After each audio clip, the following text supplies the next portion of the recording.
TikTok est la première application à utiliser la chorégraphie et la musique. Il y a quelques temps, je suis tombé sur un reportage qui parlait de TikTok. La dernière application de mise en scène de soi, qui a connu un succès fulgurant en à peine un an, suscite la méfiance, voire la franche inquiétude. Ce docu était loin d'être le seul à avoir écrit sur le sujet. Ça faisait déjà quelques mois que l'appli faisait parler d'elle. Concentré de superficialité, apologie de la sexualité, fonctionnement hyper addictif, comme un air de déjà-vu. Parce que si ces accusations touchaient probablement quelque chose de juste, le problème me semblait dépasser le seul cas de cette appli. TikTok n'étant au final que le dernier avatar d'un phénomène plus global qui remonte au moins jusqu'où en fait? Instagram, Facebook, le selfie, la télé, le cinéma? Depuis quand ces machines à fabriquer des images nous accompagnent? Et depuis quand est-ce qu'elles nous inquiètent? Exploiter les données de 2 milliards d'utilisateurs, nous allons vous révéler les secrets de l'algorithme.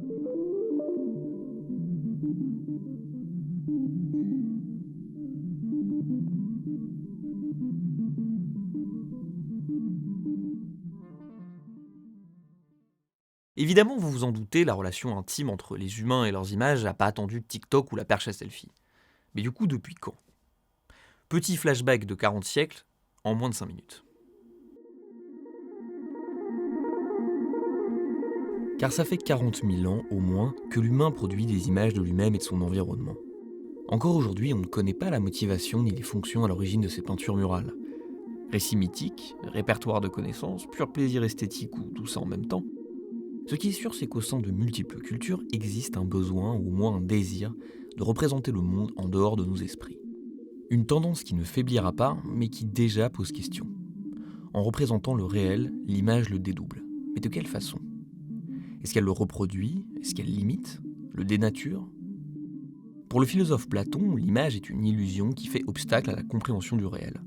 Quand du côté de la religion, l'Ancien Testament considère que leur puissance évocatrice risque de conduire à l'idolâtrie et interdit donc leur fabrication.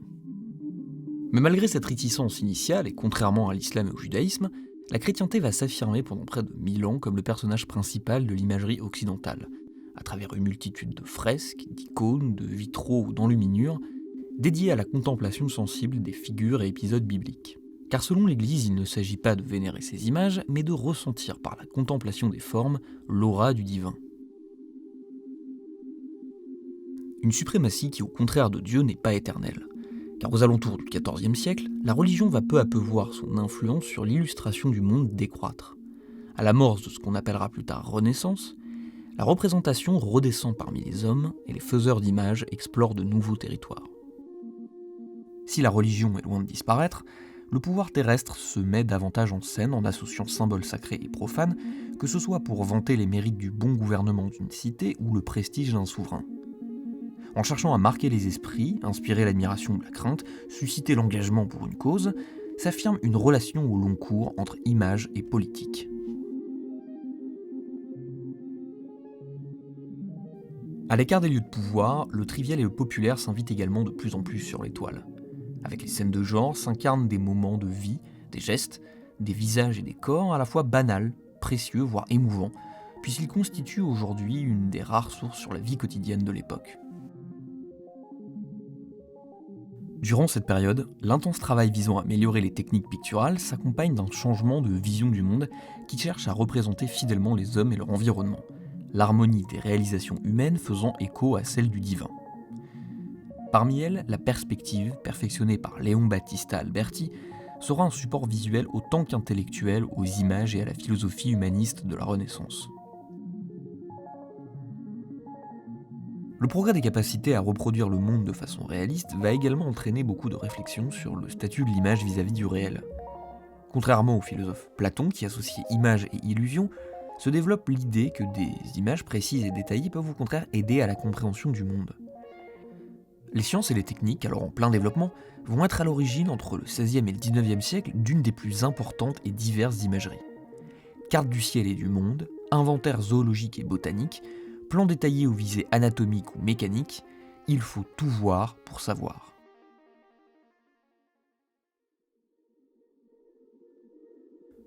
Depuis l'Antiquité, les images, taillées ou peintes, ont toujours été entièrement façonnées par la main humaine.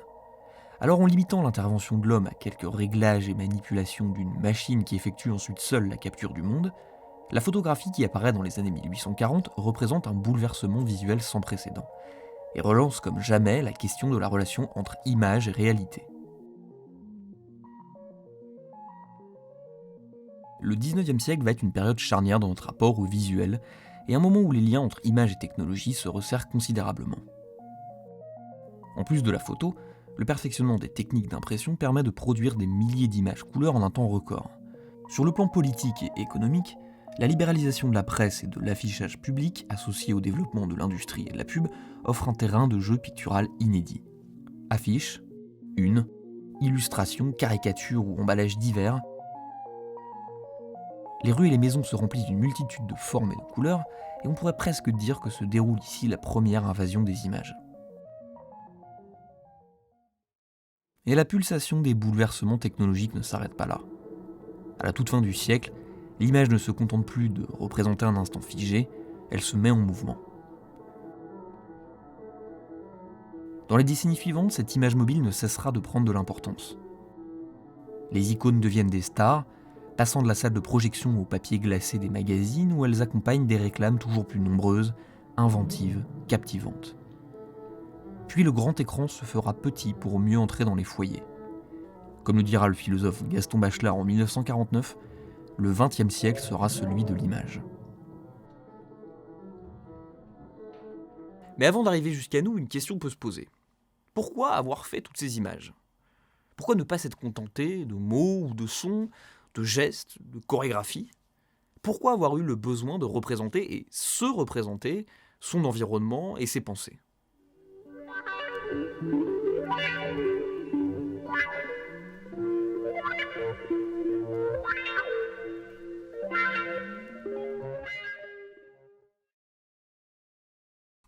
Faisons une petite expérience. Si je vous dis libéralisme, Hollande, Charlie. Peut-être que certaines de ces images vous sont venues à l'esprit. Et peut-être que si vous appréciez la vulgarisation historique sur Internet, vous avez vu ce visage à l'écoute du nom de Charlie. Alors que personnellement, c'est bien sûr mon vieil ami Charlie qui m'est apparu.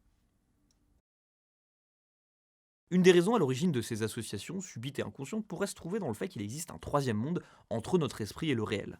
En d'autres termes, nous pensons par image. Tout au long du XXe siècle, les sciences sociales ont mis en avant le rôle des images, matérielles et imaginées, dans la formation des sociétés. Sous forme de symboles, de scènes mythiques et de figures sacrées, qu'elles soient strictement religieuses ou laïques, les représentations ont pour fonction de matérialiser des significations et des valeurs collectives, des façons d'interpréter le monde qui soient communes à l'ensemble des membres d'une communauté. Au final, les représentations collectives que nous partageons avec nos contemporains nous permettent de percevoir et surtout d'interpréter le réel de façon à peu près similaire, grâce à une même culture commune. Sur un versant un petit peu plus individuel et physiologique, le biologiste et philosophe Ludwig von Bertalanffy avait émis l'hypothèse qu'une des spécificités de l'espèce humaine était d'être dotée d'un système symbolique. En gros, le fait d'être capable de se représenter et de manipuler mentalement des images, des concepts, des symboles ou n'importe quel autre objet du réel. Alors si cette hypothèse a suscité pendant longtemps pas mal de questionnements, à la fois dans les sciences sociales et biologiques, les derniers travaux dans le domaine semblent confirmer l'existence de ces fameuses images mentales. Dans une série d'articles publiés entre 2015 et aujourd'hui, Joel Pearson et Stephen Gosselin, deux chercheurs en psychologie et neurosciences cognitives, dressent un bilan des connaissances acquises ces dernières décennies et considéraient que la formation d'images mentales était à la fois spécifique vis-à-vis des autres réseaux neuronaux et d'une plus grande variété que ce que l'on imaginait jusqu'ici, faisant de la capacité de représentation mentale une fonction centrale dans nos perceptions et notre interaction avec le monde. Alors bien sûr, il ne s'agira pas ici de traiter dans le détail de cette très très vaste question, mais ce qu'on peut retenir, c'est que les images, qu'elles soient matérielles ou mentales, sont des éléments centraux de notre activité à la fois cognitive et sociale. Parce qu'elles sont à la fois structurées par nos représentations collectives, qui servent de socle à notre vie sociale, et sont dans le même temps des rouages essentiels de nos réflexions et de notre perception du monde. Cette petite mise au point socio-cognitive faite, revenons à notre histoire, ou plutôt à notre époque.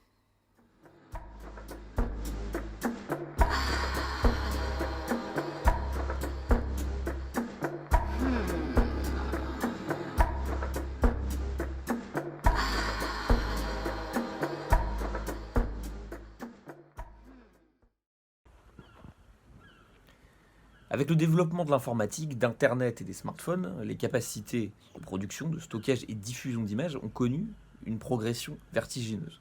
Aujourd'hui, prendre et partager une photo n'a plus rien à voir avec ce que c'était il y a encore 15 ou 20 ans. Du coup, résultat, en quelques années, on a produit plus d'images que toute l'humanité entière depuis son origine. Aujourd'hui, l'image s'est éloignée de sa fonction d'œuvre d'art ou de saisie d'un moment et s'affirme de plus en plus comme un langage, un objet conversationnel. Même les sites basés davantage sur le texte ont vu se développer un mode de communication visuelle à base de gifs et de mèmes, repris aujourd'hui jusqu'aux institutions gouvernementales. Voilà la réalité des choses et la vérité. Conséquence logique, les applications qui ont connu la plus forte progression sont structurées quasi exclusivement autour du partage d'images. Il faut entre 30 et 100 millisecondes pour décoder une image, 60 000 fois moins que pour une phrase de 25 mots. Logiquement, la rapidité de notre vision, associée au potentiel émotionnel généré par les images, fait de l'économie du regard, proche cousin de l'économie de l'attention, un secteur de premier plan à l'heure du réseau pictural mondial. Alors, si aujourd'hui c'est TikTok qui est particulièrement remis en cause, il faut bien avoir conscience que la critique des technologies de l'image remonte à loin. En 1967, soit très exactement 50 ans avant la sortie du premier iPhone, à une époque où la pub, le cinéma et surtout la télévision prennent de plus en plus d'importance, sort La Société du spectacle, du philosophe français Guy Debord.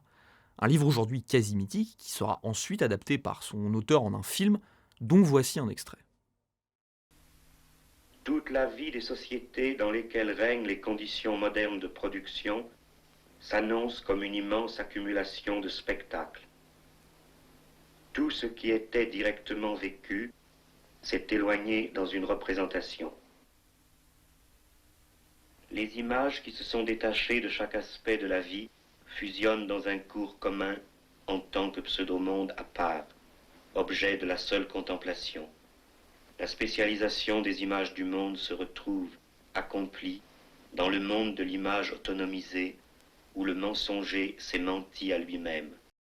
Quelques années plus tard, un autre philosophe français, Jean Baudrillard, consacrera plusieurs livres aux relations entre consommation, réseau esthétique et hyper-réalité, dont un des plus fameux, Simulacre et Simulation, sera une des figures tutélaires du film dystopique Matrix. Vous l'aurez compris, ce qui réunit ces deux auteurs et en fait beaucoup d'autres, c'est l'idée d'un monde saturé par la profusion d'images et de spectacles au service de la société de consommation, et dans lequel le réel disparaît sous un enchevêtrement visuel proliférant façon métastase. Évidemment, aujourd'hui, on peut considérer qu'on est arrivé au stade ultime de la société du spectacle et de la simulation généralisée. Et je pense que ces réflexions critiques sont à la fois précieuses et sont partagées par pas mal de personnes aujourd'hui, vu que c'est une thématique qui a été beaucoup abordée ces dernières années. Néanmoins, en rester à cette position serait oublier un changement fondamental dans la production et la diffusion des images au XXIe siècle. L'immense diversification des sources. Car de la même façon que le 19e avait vu la presse et les entreprises entrer avec fracas dans la fabrique des images, un des gros game changers de notre époque est que les images ne sont plus seulement produites et diffusées par des institutions ou des industries médiatiques et culturelles, mais par chaque individu simplement doté d'un ordinateur ou d'un smartphone. Conséquence, si le flux d'images digitales peut souvent apparaître fake et uniforme, cette belle et lisse surface est régulièrement déchirée par des représentations qui n'étaient pas prévues au scénario. Que ce soit des corps lambda, des pratiques marginales, des gueules de gilets jaunes ou des genoux sur la nuque, quantité d'images venues d'en bas ont produit des trouées de réel permettant de documenter le monde tel qu'on le voyait rarement. Au final, si au XXIe siècle la profusion d'images numériques déforme, elle rend aussi visible. Finalement, se rendre visible, est-ce que ça fait pas aussi un peu partie du problème ? Je veux dire par là qu'à l'époque du tout visuel, ce qui ne se montre pas, ou plutôt ne sait pas se montrer selon les bons codes esthétiques, a du mal à exister au sein de la médiathèque planétaire. Et il faut le reconnaître, si certains corps alternatifs sont visibles, c'est en partie parce qu'ils ont su se mouler dans l'esthétique de la mode. Si certains mouvements sociaux avaient crevé l'écran, c'est aussi que leur mobilisation était terriblement photogénique et propice à des iconographies virales. Et si certains types de comportements écologiques ont le vent en poupe, c'est aussi parce qu'ils permettent d'avoir un intérieur ou un lifestyle instagrammable. Un mot qui est d'ailleurs entré dernièrement au dictionnaire américain. Alors, es-tu esthétique ou non ? Es-tu capable de te connecter au canon visuel du moment ? Es-tu capable d'esthétiser ta vie, tes pensées, tes actes, comme cette pose, ce lieu ou cette tarte ? C'était quand la dernière fois qu'une musique à succès a été dépourvue d'un clip ? Et ton épisode, bourré d'images, est-ce qu'il va être suffisamment esthétiquement attrayant pour que le public le regarde plus de 30 secondes ?